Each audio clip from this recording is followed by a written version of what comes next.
Would you rather not take your business write-offs and pay 25% to 35% to the federal government or the IRS that you will never ever see again? If you're in self-employed, don't let anyone ever tell you that you have a tax problem, especially if you're sitting with 10% down, 20% down that you can put down on a home. If somebody tells you, hey, you don't qualify because you wrote off too much on your taxes, these are the types of programs that you need to be looking at for your buyer to get into a home.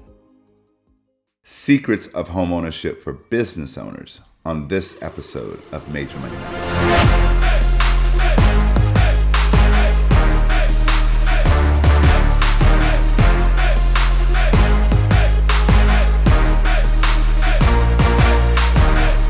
Hey, welcome back to another episode of Major Money Matters. Today, I want to talk through something because there's an underserved community in the nation right now, and that underserved community is in general business owners. And depending on where you go to get your mortgage or where you go to get financing, you could be told some things that are incorrect that could affect you as a business owner and the way that you file your taxes, the way that you account for certain things that could impact, how much you pay to the government and also impact how much you pay on a mortgage. So let's start with a background here. If you're doing an FHA, conventional VA, or USDA loan, okay, now those loans are backed by the government, okay, and there are government guidelines associated with those loans. If you want more information on this, you should go watch my other video where I talk about non-QM and QM loans. And it gives you a good backing regarding how mortgages works and how mortgages are actually structured. So when you start getting into the business owner realm, you have a situation here. You have top line income, which is actually the money that you bring into your business and revenue. And then you have your bottom line income. Okay. If you're a business owner, you want to write off your expenses so that you decrease the amount of taxes that you actually pay. It's a benefit that the government gives you. Okay. It is totally legal to do. And generally, if you own a business and you have expenses, it is something that you actually should take a part of because you're taking those expenses and you're writing off those expenses because you're running your business on a daily basis, okay, and throughout the year. So when you have your top line income, you subtract those expenses, and then you have your bottom line income, what you actually pay taxes on because the government allows you to take out expenses. The challenge is when you're doing a mortgage, and that mortgage is a conventional FHA, VA, or USDA loan, then most loan officers and many loan officers will tell you, hey, you have to claim your taxes or not do write-offs on your taxes for 2 years so that you can account for the fact that you need to use this bottom line income and not have those deductions, have a higher bottom line income, and then you can buy a house and use the bottom line income to qualify because that's what the guidelines actually state. And that's okay, I guess. But the problem becomes if you're a business owner, then you really don't want to do that. Because if you're a business owner, that means that you're going to pay a higher amount of taxes to the government just so you can buy a house. And for some people, that's not even feasible.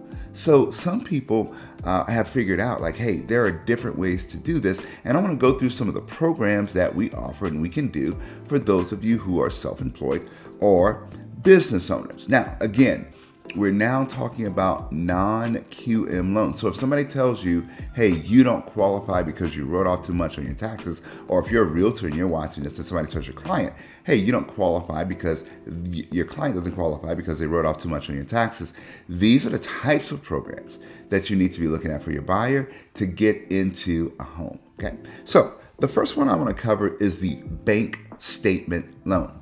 Now, this loan is pretty interesting because this loan does not account for write-offs that you have on your taxes. You can still take your write-off on your taxes and you can still deduct those expenses, but we count your income as the income that came into your bank account. So we take your bank accounts, we have to provide them to us for the last 12 months or the last 24 months.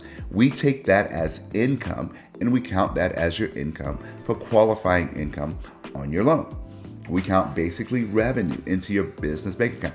By the way, We can do this on a personal bank statement loan also, okay? But the bank statement loan allows you to count top line revenue into your business bank account or into your personal bank account in order to count that as revenue and not count your taxes or something like that. So this gets us around any write-offs that you may have on your taxes, okay? Now, you're gonna need 10% down, 20% down, 10% down plus to do this and get a decent interest rate. Now, when I say decent interest rates on these programs, you should expect that to be about a point higher than whatever conventional conforming rates are at that given time. I would say probably a half a point, to a point higher if you have 20% down, maybe a point and a half or so higher if you're doing 10% down on the business bank statement. Now, on these loans, you do have to have a down payment. You're not going to do a down payment assistance loan if you're doing a bank statement loan. Okay, those two things, do not exist unless somebody has a highly specialized product at a particular lending institution. But that is uncommon for you to have like a down payment assistance loan or something like that. You do need a down payment, okay, to do these programs that I'm talking about here, right? So you can do a bank statement loan, and that's option number one. Probably one of my favorite loans. People ask me all the time, like, hey, Major, does it make sense for me to pay this higher interest rate on a bank statement loan, or does it make sense for me to change my taxes for 2 years to qualify for a conventional FHA, VA loan or something like that? And my question is very simple. Would you rather not take your business write-offs and pay 25% to 35% to the federal government or the IRS that you will never ever see again? Or would you rather pay 1%, even 1.5% higher in a mortgage that the government allows you to write off the interest expense on by giving you a 1098 that you can write off the interest expense every year on your taxes? Which one makes most sense to you? I'm taking the bank statement loan every single time because even if I'm paying a higher interest rate, I can write off that interest expense against my taxes and I still get the tax benefits of home ownership. The other challenge is if you say, hey, I'm gonna do this for 2 years, you're waiting 2 years to buy a house, while in most cities, in most areas, the price of those homes are continuing to increase. So really, I really would not, in my personal opinion, wait 2 years to purchase a home. I want to be in a home as fast as possible. Even if I get into that home and I'm potentially paying a higher interest rate initially, and I want to take the 2-year plan and say, hey, I'm not going to write off the expenses on my taxes, then I am in the home, my equity is appreciating, and I am now in the home where if rates come down, I could refinance that home, or if I want to change my taxes while I'm in the home, I could then refinance that way. Option number 2 is the P&L statement, okay? Sometimes we have situations where buyers don't qualify on bank statement either. And then we can do a P&L statement. This is where you get a P&L letter, a profit and loss letter from your CPA that talks about the income and the losses of your business. And we can do a loan based on the profit and loss that your CPA provides to us. We even can connect you with CPAs that can look at your finances and say, you know what, hey, your CPA is not equipped to do this, or your CPA is not equipped to make this assessment of your profit and loss, but we have CPAs that are, and we connect you with CPAs so you can provide your taxes, you provide your books, you provide your bank statement. They look at everything and they say, you know what, your P&L, your profit and loss is actually this, and we can use that income from a profit and loss statement in order to help you actually qualify for a home. Now, P&L, you're gonna need 15 to 20% down, okay, based on your credit score. Now, all of these things are, you need a decent credit score. I would say 680 plus. And that credit score is going to dictate, how much you have to put down on these loan programs that we're talking about. 680, if you're 720 plus, you're pretty much in the clear. We can have a lot of flexibility with down payment and structure in those ways. The other loan program that I want to let you know about is what we call an asset depletion loan. This is also where we can take the amount of assets that you have in a bank account, okay, or in an investment account, and we can deplete those assets over a particular amount of months, usually 60 months, and we can say, hey, your assets you have, let's say you have $500,000 in an account, even if you're not a business owner and you just have a windfall of money or money in an account where you say, hey, I have this money sitting here, we can actually deplete those assets, paper deplete those assets, and come up with an income figure that we can give you credit for income in the depletion of those assets. We can do that also and help you get into a home. That's really, really simple to do. And we do that often with many of our buyers who has $500, $600, $700,000 in an account. You don't have to spend that money. You can say, hey, we deplete those assets over 60 months. And then we can see what you qualify for based on that asset depletion loan. Okay.